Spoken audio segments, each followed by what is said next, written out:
दंडोत वंदन कवार। सर्व कला समरथ डोलन दे राखो प्रभु नानक दे कर हथ। उस्तत मन में कर निरंकार कर मन मेरे सत व्यवहार। निर्मल रसना अमृत पियो सदा सुहेला कर लहे जियो। नैनो भेग ठाकुर का साध संग बिनसै सब संग चरण चलो मार्ग गोबिंद। मिटै पाप जपिए हर बिंद कर हर करम श्रवण हर कथा। हर दरगह नानक उज्जल मथा। सतनाम श्री वाहिगुरु साहिब जी। श्लोक महला पहला। आपे भांडे साजन आपे पूरन दे। एक नी दुध समाईऐ एक चुल्लै रहन चढ़े। एक निहाली पै सवन एक ऊपर रहन खड़े। तिना सवारे नानका जिनको नदर करे। महला दूजा। आपे साजे करे आप जाई पे रखै आप। तिस वे जान तो पाए कै देखै थाप थाप। किसनो कहिए नानका सब किश आपे आप। पौड़ी। वड्डे किया वड्याइयां किस कहना कहन न जाए। सो करता कादर करीम दे जिया रिजक संवाए। साई कार कमावणी धुर छोड़ी तिनै पाए। नानक एकी बारी होर दूजी नाई जाए।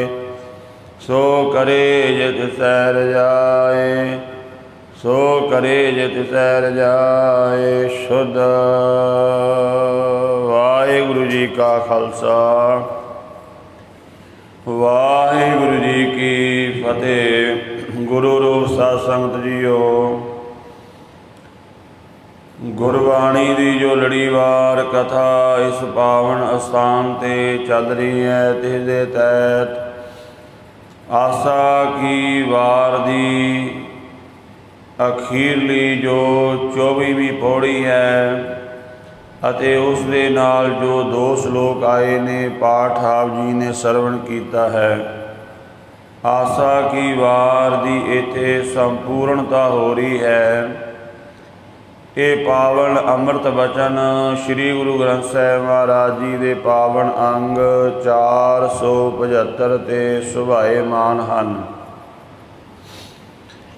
इन्हां पावन अमृत बचनां दे विच गुरु पातशाह जी सानू की उपदेश दे रहे ਹਨ। ਸਾਹਿਬ ਸੱਚੇ ਪਾਤਸ਼ਾਹ ਧੰਨ ਗੁਰੂ ਨਾਨਕ ਦੇਵ ਜੀ ਮਹਾਰਾਜ ਪੌੜੀ ਵਾਲੇ ਸ਼ਬਦ ਦੇ ਵਿੱਚ ਫਰਮਾਨ ਕਰਦੇ ਨੇ। ਉਹ ਵਾਹਿਗੁਰੂ ਸਭ ਨਾਲੋਂ ਵੱਡਾ ਹੈ ਅਤੇ ਉਸ ਦੀਆਂ ਵਡਿਆਈਆਂ ਜਿਹੜੀਆਂ ਨੇ ਉਹ ਬਿਆਨ ਨਹੀਂ ਕੀਤੀਆਂ ਜਾ ਸਕਦੀਆਂ। ਭਾਵ ਜੋ ਉਸਨੇ ਦੁਨੀਆ ਦੇ ਵਿੱਚ ਸੰਸਾਰ ਦੇ ਵਿੱਚ ਵੰਡਿਆ ਹੈ ਵਾਹਿਗੁਰੂ ਪਰਮਾਤਮਾ ਨੇ ਵੇਖੋ ਕਿੰਨਾ ਕੁਛ ਸੰਸਾਰ ਵਿੱਚ ਬਣਾਇਆ ਹੈ, ਤੇ ਜਦੋਂ ਹਰ ਇੱਕ ਚੀਜ਼ ਨੂੰ ਆਪਾਂ ਗੌਰ ਨਾਲ ਵੇਖਾਂਗੇ ਤਾਂ ਉਸ ਵਾਹਿਗੁਰੂ ਦੇ ਅੱਗੇ ਸਹਿਜ ਸੁਭਾਵ ਜੀਵ ਦਾ ਮਸਤਕ ਝੁਕ ਜਾਂਦਾ ਹੈ। हे ਵਾਹਿਗੁਰੂ, ਤੂੰ ਕੈਸਾ ਇਹ ਅਦਭੁਤ ਸੰਸਾਰ ਰਚਿਤ ਕੀਤਾ ਹੈ। ਮਹਾਰਾਜ ਸੱਚੇ ਪਾਤਸ਼ਾਹ ਫਰਮਾਨ ਕਰਦੇ ਨੇ, ਉਸ ਮਾਲਕ ਵਾਹਿਗੁਰੂ ਨੇ ਸਾਰਾ ਕੁਝ ਬਣਾਇਆ ਹੈ, ਸਾਰੇ ਕੁਝ ਦਾ ਕਰਤਾ ਹੈ, ਔਰ ਬਖਸ਼ਿਸ਼ਾਂ ਦਾ ਸਮੁੰਦਰ ਹੈ। ਸਾਰੇ ਜੀਵਾਂ ਨੂੰ ਉਹ ਰਿਜ਼ਕ ਦਿੰਦਾ ਹੈ, ਸਾਰਿਆਂ ਦੀ ਸੰਭਾਲ ਕਰਦਾ ਹੈ। ਵਾਹਿਗੁਰੂ ਪਰਮਾਤਮਾ ਜੀਵ ਦਾ ਸੁਭਾਅ ਵੇਖ ਕੇ ਉਸ ਤਰ੍ਹਾਂ ਦੀ ਇਹਦੇ ਮਸਤਕ 'ਤੇ ਇਹਦੀ ਕਿਰਤ ਲਿਖ ਦਿੰਦਾ ਹੈ ਕਿ ਸੰਸਾਰ ਵਿੱਚ ਇਸ ਤਰ੍ਹਾਂ ਦੀ ਕਿਰਤ ਕਰਨੀ ਹੈ। ਜਿਵੇਂ ਆਪਾਂ ਵੇਖਦੇ ਹਾਂ ਸੰਸਾਰ ਦੇ ਵਿੱਚ ਕਿ ਘਰ ਪਰਿਵਾਰ ਦੇ ਵਿੱਚ 10 ਮੈਂਬਰ ਨੇ, ਤੇ ਜਿਹੜਾ ਘਰ ਦਾ ਮੁਖੀ ਹੈ ਉਹ ਵੇਖ ਲੈਂਦਾ ਹੈ ਵੀ ਘਰ ਦਾ ਕਿਹੜਾ ਮੈਂਬਰ ਕਿਹੜਾ ਕੰਮ ਕਰ ਸਕਦਾ ਹੈ। ਉਸ ਮੈਂਬਰ ਨੂੰ ਉਹ ਡਿਊਟੀ ਲਾਈ ਜਾਂਦੀ ਵੀ ਤੂੰ ਇਹ ਕੰਮ ਕਰਨਾ ਹੈ ਕਿਉਂਕਿ ਤੂੰ ਕਰ ਸਕਦਾ ਹੈ। ਉਹਦਾ ਸੁਭਾਅ ਵੇਖ ਕੇ, ਉਹਦੇ ਗੁਣ ਵੇਖ ਕੇ ਉਹਦੀ ਡਿਊਟੀ ਲਾ ਦਿੱਤੀ ਜਾਂਦੀ ਹੈ। ਇਸੇ ਤਰ੍ਹਾਂ ਵਾਹਿਗੁਰੂ ਪਰਮਾਤਮਾ ਜਿਸ ਨੇ ਸਾਰਾ ਸੰਸਾਰ ਸਾਜਿਆ ਹੈ, ਮਹਾਰਾਜ ਕਹਿੰਦੇ ਧੁਰ ਦਰਗਾਹੋਂ ਉਹ ਜੀਵ ਦੇ ਮਸਤਕ 'ਤੇ ਫਿਰ ਇਹ ਡਿਊਟੀ ਲਾ ਕੇ ਭੇਜ ਦਿੰਦਾ ਹੈ, ਤੂੰ ਇਸ ਤਰ੍ਹਾਂ ਦੀ ਕਿਰਤ ਕਰਨੀ ਹੈ। ਪਰ ਆਪਾਂ ਵੇਖਦੇ ਹਾਂ ਕਿ ਮਨੁੱਖ ਕਈ ਵਾਰ ਘਰ ਦੇ ਵਿੱਚੋਂ ਕੰਮ ਕੁਝ ਹੋਰ ਜਾਂਦਾ ਹੈ, ਡਿਊਟੀ ਕੁਝ ਹੋਰ ਕਰਨ ਜਾਂਦਾ ਹੈ, ਪਰ ਰਸਤੇ ਦੇ ਵਿੱਚ ਕੁਝ ਹੋਰ ਕਰ ਬੈਠਦਾ ਹੈ। ਇਸੇ ਤਰ੍ਹਾਂ ਪਰਮਾਤਮਾ ਨੇ ਜੋ ਸਾਡੀ ਡਿਊਟੀ ਲਾ ਕੇ ਭੇਜੀ ਹੈ, ਆਪਾਂ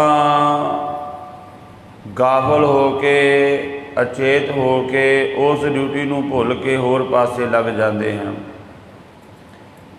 ਘਰਦਿਆਂ ਨੇ ਭੇਜਿਆ ਸੀ ਪੈਸੇ ਦੇ ਕੇ, ਧਨ ਦੇ ਕੇ ਬਾਜ਼ਾਰ ਵਿੱਚੋਂ ਇਹ ਚੀਜ਼ਾਂ ਖਰੀਦ ਕੇ ਲਿਆਉਣੀਆਂ ਨੇ, ਪਰ ਇਹ ਤਾਂ ਰਸਤੇ ਵਿੱਚ ਇਹਨੂੰ ਸੰਗਤ ਗਲਤ ਮਿਲ ਗਈ ਤੇ ਇਹਨੇ ਪਰਖ ਨਹੀਂ ਕੀਤੀ, ਵਿਚਾਰ ਨਹੀਂ ਕੀਤੀ, ਉਹਨਾਂ ਦੇ ਨਾਲ ਰਲ ਕੇ ਜਾਂ ਜੂਆ ਖੇਡ ਲਿਆ, ਜਾਂ ਸ਼ਰਾਬ ਪੀ ਲਈ, ਜਾਂ ਮਾੜੇ ਪਾਸੇ ਤੁਰ ਪਿਆ।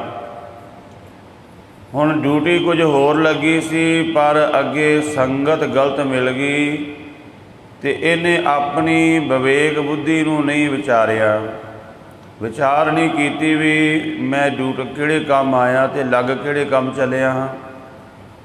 ਇਸੇ ਤਰ੍ਹਾਂ ਵਾਹਿਗੁਰੂ ਪਰਮਾਤਮਾ ਨੇ ਸਾਨੂੰ ਬੰਦਗੀ ਕਰਨ ਵਾਸਤੇ ਭੇਜਿਆ, ਨਾਮ ਜਪਣ ਵਾਸਤੇ, ਪਰ ਅਸੀਂ ਆਪਣੀ ਡਿਊਟੀ ਤੋਂ ਭੁੱਲ ਗਏ।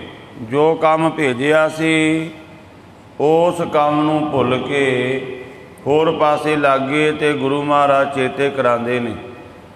ਜਿਵੇਂ ਰਸਤੇ ਵਿੱਚ ਸਾਡਾ ਕੋਈ ਮਿੱਤਰ ਪਿਆਰਾ ਮਿਲ ਜਾਵੇ ਤੇ ਉਹ ਵੇਖਦਾ ਵੀ ਇਹ ਬੰਦਾ ਅੱਗੇ ਤਾਂ ਇਹਨੇ ਕਦੇ ਨਸ਼ਾ ਨਹੀਂ ਕੀਤਾ, ਅੱਗੇ ਤੇ ਇਹ ਗਲਤ ਬੰਦਿਆਂ ਕੋਲ ਕਦੇ ਨਹੀਂ ਖੜਿਆ, ਉਹਨੇ ਵੇਖਿਆ ਇਹ ਗਲਤ ਬੰਦਿਆਂ ਕੋਲ ਖੜਾ ਹੈ ਜਾਂ ਗਲਤ ਥਾਂ 'ਤੇ ਖੜਾ, ਤੇ ਉਹ ਆ ਕੇ ਸੁਚੇਤ ਕਰਾਉਂਦਾ ਵੀ ਤੂੰ ਇੱਥੇ ਕਿਵੇਂ ਖੜਾ ਹੈ, ਇਹ ਬੰਦੇ ਠੀਕ ਨਹੀਂ, ਤੂੰ ਇੱਥੇ ਨਾ ਖੜ। ਇਸੇ ਤਰ੍ਹਾਂ ਗੁਰੂ ਮਹਾਰਾਜ ਸਾਨੂੰ ਚੇਤੇ ਕਰਾਉਂਦੇ ਨੇ ਵੀ ਤੂੰ ਇਹ ਵਿਕਾਰਾਂ ਦੀ ਸੰਗਤ ਛੱਡ ਦੇ, ਇਹ ਤੇਰੇ ਸਾਥੀ ਨਹੀਂ। ਤੂੰ ਨਾਮ ਜਪ, ਤੂੰ ਆਪਣੀ ਡਿਊਟੀ ਨੂੰ ਪਛਾਨਣਾ ਕਰ। ਅਵਰ ਕਾਜ ਤੇਰਾ ਕਿਤੇ ਨਾ ਕਾਮ, ਮਿਲ ਸਾਧ ਸੰਗਤ ਭਜ ਕੇਵਲ ਨਾਮ। ਭਾਵੇਂ ਕਿ ਸਾਰੇ ਪਰਿਵਾਰ ਦੇ ਮੈਂਬਰ ਇੱਕੋ ਹੀ ਘਰ ਦੇ ਹਨ, पर जे अपनी ड्यूटी ना पछाणन, ਚੱਜ ਨਾਲ ਨਾ ਕਰਨ, नगर ਦੇ ਵਿੱਚ ਵੀ ਉਲਾਂਭਾ ਮਿਲਦਾ ਹੈ, ਸਹੁਰੇ ਪੇਕੇ ਘਰ ਦੇ ਵਿੱਚ ਵੀ ਉਲਾਂਭਾ ਮਿਲਦਾ ਹੈ। ਤੇ ਜੀਵ ਜੇ ਨਾ ਹੀ ਹਟੇ ਮਾੜੇ ਪਾਸੇ ਤੋਂ ਤੇ ਉਸ ਦੇ ਅਧੀਨ ਫਿਰ ਇਹ ਕੋਈ ਬਹੁਤ ਵੱਡਾ ਅਪਰਾਧ ਕਰ ਲੈਂਦਾ ਹੈ, ਜਿਸ ਕਰਕੇ ਇਹਨੂੰ ਫਿਰ ਜੇਲ੍ਹ ਵਿੱਚ ਬੰਦ ਕਰ ਦਿੱਤਾ ਜਾਂਦਾ ਹੈ, ਸਜ਼ਾ ਹੋ ਜਾਂਦੀ ਸਰਕਾਰ ਵੱਲੋਂ। ਇਸੇ ਤਰ੍ਹਾਂ ਇਹ ਜੀਵ ਜੇਕਰ ਗੁਰੂ ਦੀ ਮੱਤ ਲੈ ਕੇ ਨਾ ਸਮਝਿਆ, ਨਾ ਸੁਚੇਤ ਹੋਇਆ ਤੇ ਇਹ ਪਾਪ ਕਰੀ ਗਿਆ। ਆਖਰ ਫਿਰ ਕੀ ਹੋਵੇਗਾ? ਫਿਰ ਇਹਨੂੰ 84 ਲੱਖ ਜੂਨੀਆਂ ਦੇ ਜੇਲ੍ਹ ਖਾਨੇ ਦੇ ਵਿੱਚ ਮਹਾਰਾਜ ਕਹਿੰਦੇ ਬੰਦ ਕਰ ਦਿੱਤਾ ਜਾਂਦਾ ਹੈ। ਫਿਰ ਸਜ਼ਾ ਪਾਉਂਦਾ, ਦੁਖੀ ਹੁੰਦਾ, ਫਿਰ ਕਹਿੰਦਾ ਮੈਨੂੰ ਛਡਾਓ ਹੁਣ। ਤੋ ਇਸ ਕਰਕੇ ਗੁਰੂ ਪਾਤਸ਼ਾਹ ਜੀ ਫਰਮਾਨ ਕਰਦੇ ਨੇ, ਸਾਰੇ ਕੁਝ ਦਾ ਮਾਲਕ ਉਹ ਵਾਹਿਗੁਰੂ ਨਿਰੰਕਾਰ ਹੈ। ਉਸ ਵਾਹਿਗੁਰੂ ਨਿਰੰਕਾਰ ਨੇ ਜੋ ਵੀ ਤੈਨੂੰ ਸੰਸਾਰ ਵਿੱਚ ਕਿਰਤ ਦੇ ਕੇ ਭੇਜਿਆ ਹੈ, ਉਸ ਦੇ ਅਨੁਸਾਰ ਚੱਲ ਕੇ ਵਾਹਿਗੁਰੂ ਦਾ ਨਾਮ ਜਪ ਕੇ ਆਪਣੇ ਜੀਵਨ ਨੂੰ ਸਫਲ ਕਰ। ਤੇ ਮਹਾਰਾਜ ਸੱਚੇ ਪਾਤਸ਼ਾਹ ਜੀ ਕਹਿੰਦੇ, ਕਈ ਲੋਕ ਐਸੇ ਵੀ ਹੁੰਦੇ ਨੇ ਸੰਸਾਰ ਵਿੱਚ, ਥੋੜ੍ਹਾ ਜਿਹਾ ਉਹਨਾਂ ਨੂੰ ਧਰਮ ਦਾ ਗਿਆਨ ਹੋ ਗਿਆ, ਉਹ ਫਿਰ ਰੱਬ ਨੂੰ ਸਲਾਹਾਂ ਦੇਣ ਲੱਗ ਜਾਂਦੇ ਨੇ। ਤੁਸੀਂ ਵੇਖੋ ਨਾ, ਮਨੁੱਖ ਥੋੜ੍ਹਾ ਜਿਹਾ ਦਿਨ ਗੁਰਦੁਆਰੇ ਆਵੇ ਨਾ ਅਤੇ ਫਿਰ ਉਹ ਸਲਾਹ ਦੇਣ ਲੱਗ ਜਾਂਦੀ, ਇੱਥੇ ਇਹ ਕਮੀ ਹੈ, ਇੱਥੇ ਇਹ ਬਣਾ ਲਵੋ, ਇੱਦਾਂ ਕਰ ਲਵੋ। ਥੋੜ੍ਹਾ ਜਿਹਾ ਦਿਨ ਲੰਗਰ ਵਿੱਚ ਸੇਵਾ ਕੀਤੀ ਅਤੇ ਫਿਰ ਉੱਥੇ ਆਪਣੀਆਂ ਸਲਾਹਾਂ ਦੇਣ ਲੱਗ ਜਾਂਦਾ ਹੈ। ਮਹਾਰਾਜ ਸੱਚੇ ਪਾਤਸ਼ਾਹ ਕਹਿੰਦੇ, ਭਾਈ ਪਰਮਾਤਮਾ ਨੂੰ ਤੂੰ ਸਲਾਹ ਨਹੀਂ ਦੇ ਸਕਦਾ, ਉਹਨੇ ਉਹੀ ਕਰਨਾ ਜੋ ਉਹਦੀ ਰਜ਼ਾ ਹੈ, ਜੋ ਉਹਦੀ ਇੱਛਾ ਹੈ। ਉਹ ਕਿਸੇ ਮਨੁੱਖ ਦੀ ਸਲਾਹ ਨਹੀਂ ਲੈਂਦਾ, ਕਿਉਂਕਿ ਮਨੁੱਖ ਗਲਤੀਆਂ ਦਾ ਪੁਤਲਾ ਹੈ, ਮਨੁੱਖ ਊਣਾ ਹੈ। ਮਨੁੱਖ ਸਹੀ ਸਲਾਹ ਨਹੀਂ ਦੇ ਸਕਦਾ, ਕਿਉਂਕਿ ਆਪ ਊਣਾ ਹੈ, ਆਪ ਨੀਵਾਂ ਹੈ। ਕਦੇ ਵੀ ਵੇਖੋ, ਜਦੋਂ ਆਪਾਂ ਸਲਾਹ ਲੈਂਦੇ ਹਾਂ ਤਾਂ ਆਪ ਤੋਂ ਵੱਡੇ ਤੋਂ ਲੈਂਦੇ ਹਾਂ। ਜੇ ਆਪਾਂ ਘਰ ਬਣਾਉਣਾ ਹੈ, ਕੋਠੀ ਬਣਾਉਣੀ ਹੈ, ਅਤੇ ਆਪਾਂ ਕਿਸੇ ਝੌਂਪੜੀ ਵਾਲੇ ਕੋਲੋਂ ਜਾ ਕੇ ਨਹੀਂ ਸਲਾਹ ਪੁੱਛਦੇ ਵੀ ਦੇਖ ਮੈਂ ਵੀ ਘਰ ਬਣਾਉਣਾ ਹੈ, ਕੋਠੀ ਬਣਾਉਣੀ ਹੈ, ਤੂੰ ਸਲਾਹ ਦੇ। ਆਪਾਂ ਉਹਦੇ ਕੋਲੋਂ ਪੁੱਛਾਂਗੇ ਜਿਹਨੇ ਸਾਡੇ ਤੋਂ ਪਹਿਲਾਂ ਵੱਡੀ ਕੋਠੀ ਬਣਾਈ ਹੋਈ, ਕੋਈ ਮਹਿਲ ਬੰਗਲਾ ਬਣਾਇਆ ਹੋਇਆ, ਉਹਨੂੰ ਪੁੱਛਾਂਗੇ। ਵਾਹਿਗੁਰੂ ਤੋਂ ਕੋਈ ਵੱਡਾ ਹੈ ਨਹੀਂ, ਅਤੇ ਛੋਟੇ ਕੋਲੋਂ ਤਾਂ ਬੰਦੇ ਵੀ ਨਹੀਂ ਸਲਾਹ ਲੈਂਦਾ, ਵੀ ਜਿਹੜਾ ਆਪਣੇ ਤੋਂ ਨੀਵੀਂ ਥਾਂ 'ਤੇ ਆਪਾਂ ਉਹਦੇ ਕੋਲੋਂ ਨਹੀਂ ਸਲਾਹ ਲੈਂਦੇ। ਤੋ ਪਰਮਾਤਮਾ ਵਾਹਿਗੁਰੂ ਉਹ ਆਪ ਹੀ ਸਭ ਕੁਝ ਕਰਨ ਵਾਲਾ ਹੈ। ਸਾਹਿਬ ਸੱਚੇ ਪਾਤਸ਼ਾਹ ਧੰਨ ਗੁਰੂ ਨਾਨਕ ਦੇਵ ਜੀ ਮਹਾਰਾਜ ਇਸ ਤਰ੍ਹਾਂ ਪੌੜੀ ਵਾਲੇ ਸ਼ਬਦ ਦੇ ਵਿੱਚ ਇਹ ਬਿਆਨ ਕੀਤਾ ਹੈ। ਇੱਥੇ ਆਸਾ ਕੀ ਵਾਰ ਦੀ ਕਥਾ ਸੰਪੂਰਨ ਵੀ ਹੋ ਰਹੀ ਹੈ। ਇਹ ਸ਼ਬਦ ਅਖੀਰਲੇ ਹਨ। ਇੱਕ ਸ਼ਲੋਕ ਗੁਰੂ ਨਾਨਕ ਦੇਵ ਮਹਾਰਾਜ ਜੀ ਦਾ, ਇੱਕ ਗੁਰੂ ਅੰਗਦ ਦੇਵ ਜੀ ਦਾ ਹੈ। ਪੌੜੀ ਵਾਲਾ ਸ਼ਬਦ ਵੀ ਗੁਰੂ ਨਾਨਕ ਦੇਵ ਜੀ ਦਾ ਹੈ। ਗਰੀਬ ਨਿਵਾਸ ਸੱਚੇ ਪਾਤਸ਼ਾਹ ਫਰਮਾਨ ਕਰ ਰਹੇ ਨੇ। ਸ਼ਲੋਕ ਮਹੱਲਾ ਪਹਿਲਾ। ਆਪੇ ਭਾਂਡੇ ਸਾਜਿਅਨ ਆਪੇ ਪੂਰਨ ਦੇ, ਇਕ ਨੀ ਦੁੱਧ ਸਮਾਈਐ ਇਕ ਚੁੱਲ੍ਹੇ ਰਹਿਣ ਚੜੇ। ਧੰਨ ਗੁਰੂ ਨਾਨਕ ਦੇਵ ਜੀ ਮਹਾਰਾਜ ਸੱਚੇ ਪਾਤਸ਼ਾਹ ਫਰਮਾਨ ਕਰਦੇ ਨੇ, ਜਦੋਂ ਤੱਕ ਮਨੁੱਖ ਪੂਰਨ ਪਰਮਾਤਮਾ ਵਾਹਿਗੁਰੂ ਦੇ ਨਾਲ ਨਹੀਂ ਜੁੜਦਾ, ਇਹ ਸੰਸਾਰ ਨੂੰ ਮਲੀਨਤਾ ਦੇ ਨਾਲ ਵੇਖਦਾ ਹੈ, ਕਿਉਂਕਿ ਇਹਦੇ ਅੰਦਰ ਆਪ ਮਲੀਨਤਾ ਹੈ, ਆਪ ਊਣਾਪਣ ਹੈ, ਆਪ ਦੋਸ਼ ਨੇ। ਅਤੇ ਮਨੁੱਖ ਜਿਸ ਤਰ੍ਹਾਂ ਦਾ ਆਪ ਹੋਵੇ ਉਸੇ ਤਰ੍ਹਾਂ ਦਾ ਇਹ ਸੰਸਾਰ ਨੂੰ ਵੇਖਦਾ ਹੈ। ਜਿਵੇਂ ਬਾਣੀ ਵਿੱਚ ਵਚਨ ਆਇਆ ਹੈ ਕਿ रोगी कह भाणै सब रोगी। रोगी बंदे नूं इवें लगदा सारा संसार ही बीमार होया पिया है। तो महाराज सच्चे पातशाह प्रमाण कर रहे ने, जदों कोई परमात्मा दे नेड़े हुंदा है, भगती करके बंदगी करके उहनूं समझ पै जाती है ये जो संसार की खेड हो रही है, ये सारा कुछ करन वाला वो मालक आप है। इस करके वो संसार नूं मैली दृष्टि नाल नहीं वेखदा, सारियां विच फिर रब नूं वेखदा है। जिवें भगत नामदेव जी दे भी बचन हैं, गुरबाणी विच होर भी बहुत सारे शब्द आए ने। सब गोबिंद है, सब गोबिंद है, गोबिंद बिन नहीं कोई। अवल अल्लाह नूर पाया कुदरत के, सब बंदे एक नूर ते सब जग उपजया, कौन भले को मंदे। भगत कबीर साहब जी दे वचन ने। तो इस तरह महाराज कहते संसार नूं एक मनुख वेख रहा है, ब्रह्म की दृष्टि दे विच उहनूं पता लग जाता है सारे पासे ब्रह्म आप ही है। पर जदों तक उस मार्ग ते नहीं पहुँचया, उस अवस्था ते नहीं पहुँचया, फिर आपां जिस तरह दे आपां उस तरह दे आपां संसार नूं वेखांगे। जिस तरह का साडा सुभाव है उस तरह का ही संसार नूं मनुख वेखण लग जाता है। तो इत्थे महाराज गुरमुख की अवस्था नूं बयान कर रहे ने। आपे भांडे साजे ने आपे पूरण दे, के वाहिगुरु तू आप ही सारे भांडे साजे ने, शरीर रूपी ये भांडे जिन्ने भी आकार ने आपे पूरण दे। सारियां नूं आप ही पूरिया होया, हर एक भांडे विच कुछ ना कुछ पाया उन्हें, पूर्णता देनी पा देना भांडे विच। वेखो कोई भी दुनिया दे विच परमात्मा ने जो कुछ बनाया है उहदे विच कोई ना कोई गुण जरूर रखिया है। आपां सप नूं सब तो माड़ा आखदे हां, सप दे विच भी रब ने गुण रखिया है। सप्पां दी जहर नूं कढ के साइंसदान दवाइयां बनाते हैं, बड़ियां कीमती दवाइयां बनदियां ने। कैंसर होर रोगां दे विच ओह दवाई वरती जाती है। सप दा जहर बंदा डायरैक्ट खा लवे मर लग जाए तो मर जाता है, पर उही जहर दवाई बनती है।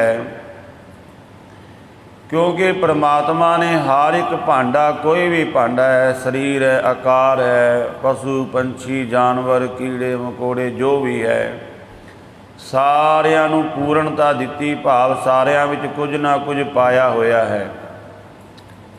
जे आपां वेखीए संसार विच सब नालों माड़ा ते संसार विच सब नालों चंगा वो कला बंदा ही है। बंदे वर्गा कोई माड़ा भी नहीं ते बंदे वर्गा चंगा भी कोई नहीं है। बंदा जे माड़ा हो जावे ते अपनिਆਂ ਨੂੰ ही मार दिंदा है। तुसी वेखो कदे किसे पशु ने हज़ारां दी तादाद विच पशुआं नूं नहीं मारिया होवेगा, पर बंदा ऐसा है इहदे हत्थ विच असला आ गया, इन्हें बंब बना ले, परमाणु बंब बना ले, एक बंब सड़ दे पता नहीं कितनी एक दुनिया मार दिंदा है। कई बार आपां वेखिया है कि कई बिल्डिंगां दे विच कई होटलों में बंब धमाके कर दिते, किने कीते ने? पशुआं ने तो कीते नहीं, बंदे नहीं कीते ना जाके उत्थे, तो वह बंदा पता नहीं किन्ने बंदियां दी जान उन्हें लै लई। कदे किसी पशु बारे सुनिया भी किसी पशु ने इन्ने पशु मार दिते, किसी सप ने, किसी जानवर ने, किन्ना खतरनाक है बंदा। तो महाराज सच्चे पातशाह जी कहते परमात्मा ने संसार में जो कुछ बनाया है श्रेष्ठ बनाया है। सानू माड़ा क्यों लगता है? क्योंकि असी आप माड़े हाँ, आप बुरे हाँ। जदों ब्रह्म की दृष्टि में चला गया नाम जप के, फिर इनू सब पासे सब गोबिंद है, सब गोबिंद है, गोबिंद बिन नहीं कोई। सारे पासे रब ही रब दिखाई देन लग जाता है। क्योंकि सारे कुछ नूं बनाण वाला रब है। सब में जोत जोत है सोए, तिस दै चानण सब में चानण होए। गुर साखी जोत प्रगट होए।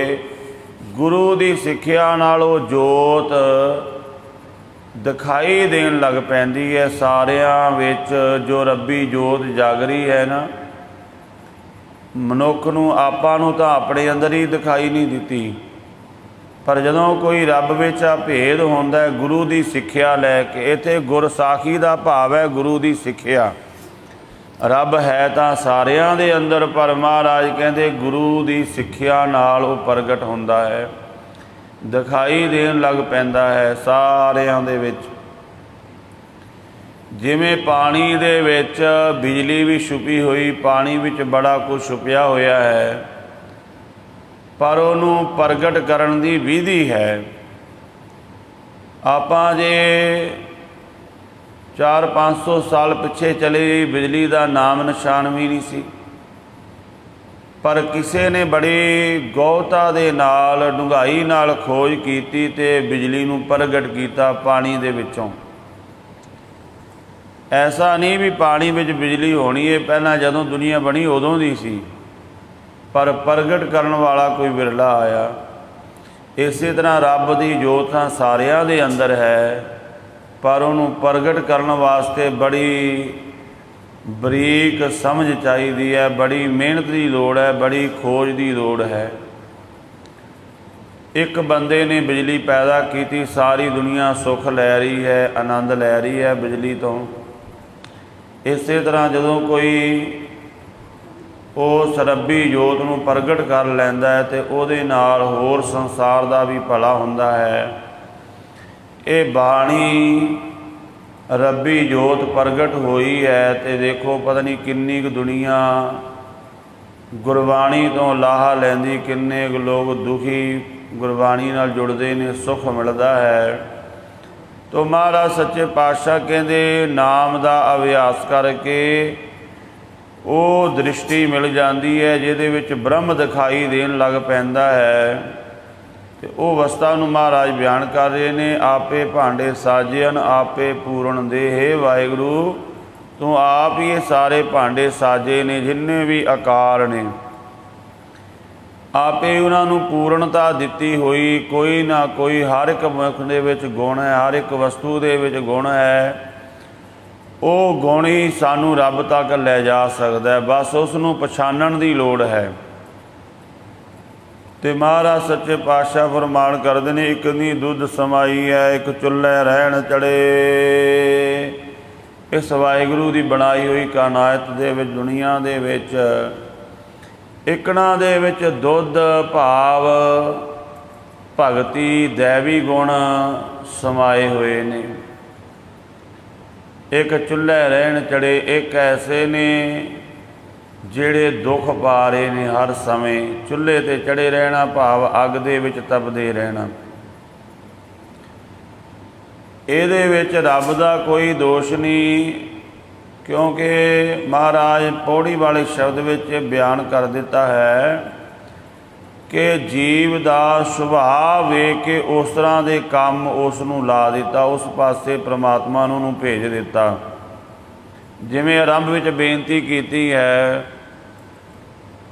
कि एक परिवार दे विच 10 मैंबर ने, किसी मैंबर नूं किसी काम लाता, उहदा सुभाव वेख के उहदे गुण वेख के दूजा कोई बंदा काम करना चाहे आपां रोक दिंदे भी तूं रहण दे, ते ओह झगड़ा करे भी मैं भी तां तुहाडे परिवार दा ही मैंबर हाँ, तुसीं मैनूं नहीं करन दिंदे, ते आपां कह दांगे भी तूं ये नहीं कर सकदा, तूं ये काम कर, तेरी यही जगह है।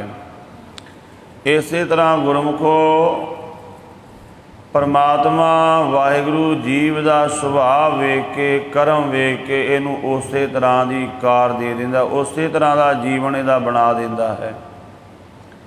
जिवें सरकार दे विच वेखो इक्को स्कूल दे विच पढ़े ने, एक वड्डा प्रोफैसर लगा होया, एक चपड़ासी लगा होया है।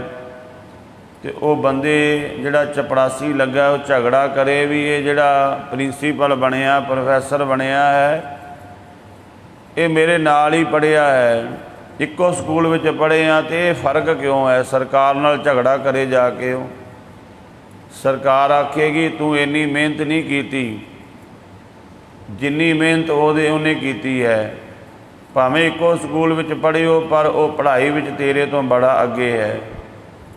इस तरह सानू बनाने वाला इक्को रब है, तो कोई रब नू दोष देवे, रब नाल झगड़ा करे भी परमात्मा तू मेरे नाल ये की कीता है। लोग कहते ने परमात्मा नू दोष देंदे ने, परमात्मा फिर की कहता है भी तेरे वल्लों कमी है, मेरे वल्लों कोई कमी नहीं, सरकार वल्लों कोई कमी नहीं, जिहड़ा मर्जी पढ़ जावे वधिया पढ़ाई कर ले सरकार उन्होंने नौकरी वधिया दे देवेगी। परमात्मा वल्लों कोई फर्क नहीं है, जिहड़ा भी भगती करेगा परमात्मा नू वड्डा कर देवेगा। भगती आपां करिए ना माड़े कर्म करिए तो फिर दोष रब नू दईए, परमात्मा ने कहना भी एक बच्चे वो भी ने स्कूल वड़ते ही नहीं, घरों स्कूल आ जाते हैं, एक स्कूल जाते ही नहीं, तो घरदिਆਂ ਨੂੰ कहते असीं पढ़ आए हाँ, ਜਾਂ अद्धी छुट्टी भज आए जे गए भी तो स्कूल विच ध्यान नहीं दिता, क्लास दे विच ध्यान नहीं दिता, ਉਹਦੇ ਵਿੱਚ ਦੋਸ਼ ਕਿਹਦਾ? ना स्कूल का ना टीचर का ना माँ प्यो का, वो बच्चे का ही दोष है। इस तरह गुरमुखो परमात्मा वाहिगुरू का बनाया होया ये संसार, ये आपां दोष जे रब नूं देंदे आ ते ये महाराज कहंदे तू अपने दद्दा दोष ना देऊ किसै, दोष कर्मा अपने आ। किरत कर्म के विछड़े कर किरपा मेलो राम, जिन्हां नूं समझ आ गई वो कहंदे महाराज कीते कर्मा करके विछड़ गए हाँ, तू किरपा कर मेल लै। तो इकना दे विच दुध समाया होया है, भाव इकना नूं वड्डा रुतबा मिल गया। भगत गुरमुख उन्हां दा दुनिया सत्कार करदी है। एक नहीं दुध समाई है, एक चुल्हे रहन चढ़े, एक हर समय दुखी रहंदे ने, तपदे रहंदे ने, कोई बात नहीं पुछदा, तो फिर वो दुखी होए कढ़दे ने, जिवें चुल्हे उपर पई हुई चीज़ तपदी है सड़दी है। तो महाराज सच्चे पातशाह कहंदे इहदे विच दोष जीव दा है ना कि किसी होर दा।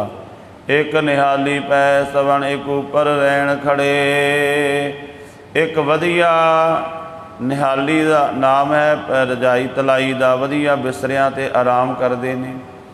ते एक वो भी बंदे ने जिहड़े उन्हां दे उपर जिहड़े उन्हां दे चौबदार खड़े हुंदे ने, पहरे ते खड़े हुंदे ने।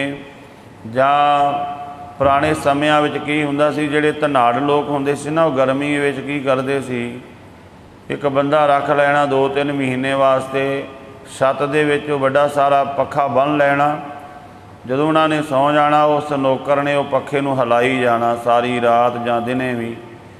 महाराज सच्चे पातशाह कहंदे एक निहाली पै सवन एक उपर रहन खड़े, एक तां निहालियां ते वधिया सेजां ते सुते हुए ने, एक उन्हां दी पहरेदारी कर रहे ने जां उन्हां दी सेवा कर रहे ने। इहदे विच भी दोष जीव दा है। किसी ने चंगे कर्म कीते ने उन्होंने चंगा फल मिलिया है, किसी ने माड़ा कर्म किया वो माड़ा फल मिलिया है। तिना सवारे नानका जिनको नदर करे। महाराज सच्चे पातशाह कहते भाई वाहिगुरू उन्होंने सवारदा है जिन्हां उपर वाहिगुरू की नज़र हुंदी है। तो वाहिगुरू की नज़र किन्हां उपर हुंदी है? जिहड़े उस दे मार्ग ते चलदे हन, क्योंकि ये मनुख नूं आप ही करना पवेगा। बाबा फरीद जी ने इनू खोल के विस्तारना इदां आखिया है। परमात्मा बाबा फरीद जी कहंदे एक बारी सवाल किया कि हे परमात्मा ये संसार शोभा किवें करे, संसार मेरा किवें बने? तो परमात्मा कहंदा है आप सवारे मैं मिला, मैं मिलिया सुख होए फरीदा। जे तू मेरा होए रहे सब जग तेरा होए।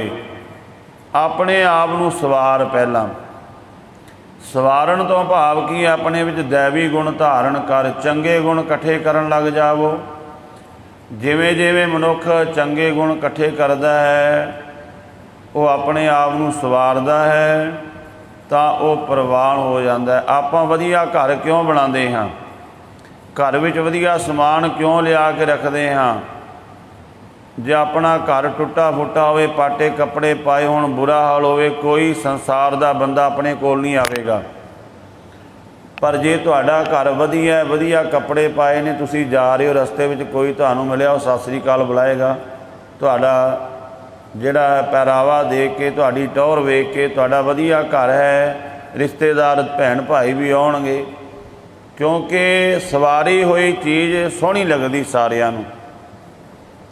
ਇਸੇ ਤਰ੍ਹਾਂ ਗੁਰਮੁਖੋ ਜਦੋਂ ਆਪਣੇ ਆਪ ਨੂੰ ਸਵਾਰੇਗਾ ਤੇ ਰੱਬ ਦੇ ਨੇੜੇ ਹੋਵੇਗਾ। ਆਪ ਸਵਾਰੈ ਮੈਂ ਮਿਲਾ, ਮੈਂ ਮਿਲਿਆ ਸੁਖ ਹੋਏ। ਫਰੀਦਾ ਜੇ ਤੂੰ ਮੇਰਾ ਹੋਏ ਰੇ, ਸਭ ਜਗ ਤੇਰਾ ਹੋਏ। ਵਾਹਿਗੁਰੂ ਫਿਰ ਉਹਨਾਂ 'ਤੇ ਨਜ਼ਰ ਕਰਕੇ ਉਹਨਾਂ ਨੂੰ ਹੋਰ ਸ਼ੋਭਾ ਵਡਿਆਈਆਂ ਬਖਸ਼ ਦਿੰਦਾ ਹੈ। ਆਸਾ ਕੀ ਵਾਰ ਦੀ ਸੰਪੂਰਨਤਾ ਹੋ ਰਹੀ। ਇੱਕ ਸ਼ਲੋਕ ਅਤੇ ਪੌੜੀ ਦਾ ਸ਼ਬਦ ਬਾਕੀ ਹੈ। ਆਉਣ ਵਾਲੇ ਸਮੇਂ ਅੰਦਰ ਆਪਾਂ ਸਾਂਝ ਪਾਵਾਂਗੇ।